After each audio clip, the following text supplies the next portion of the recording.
नमस्ते बच्चों, आज मैं आपको एक बहुत ही रहस्यमयी और जादुई कहानी सुनाने जा रहा हूं। यह कहानी है आरव और नंदिनी की और उनकी जादुई पतंग की। तैयार हो जाओ क्योंकि यह कहानी तुम्हें हैरान कर देगी।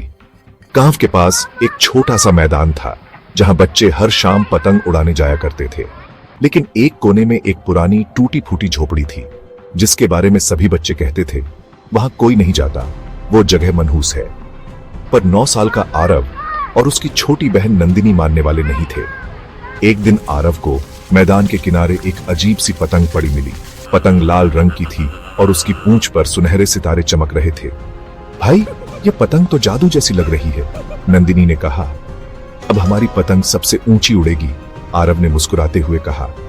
उन्होंने पतंग उड़ाने का फैसला किया। आरव ने धागा पकड़कर उसे हवा में छोड़ा।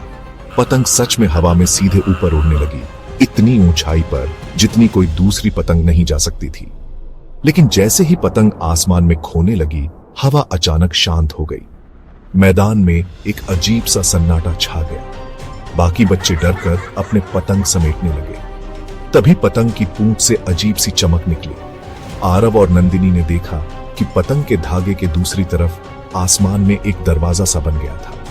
दरवाजे के अंदर से गूंजती हुई आवाज आई, कौन मेरे घर की पतंग उड़ा रहा है? आरव और नंदिनी डरकर पीछे हटे। भाई, यह क्या है? नंदिनी ने कांपते हुए पूछा। मुझे नहीं पता, लेकिन यह सही नहीं लग रहा, आरव ने कहा।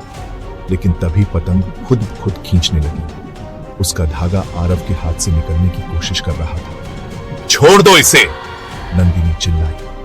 लेकिन आरव ने पतंग कसकर पकड़ी। जैसे ही उसने धागा खींचा, आसमान का वह दरवाजा और बड़ा हो गया। दरवाजे के अंदर से एक लंबी काली आकृति बाहर निकली।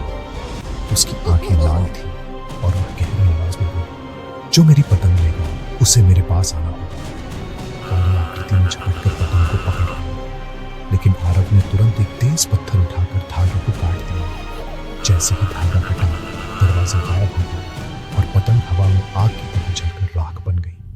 सब कुछ शांत हो गया। मैदान फिर से सामान्य लगने लगा।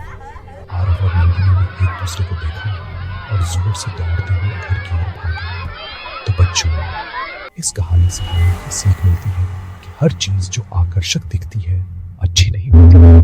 जादू के चक्कर में पड़कर खतरा मोल लेना सही नहीं है। हमेशा समझदारी से काम लेना चाहिए। धन्यवाद। अगली बार फिर मिलेंगे एक नई और मजेदार कहानी के साथ।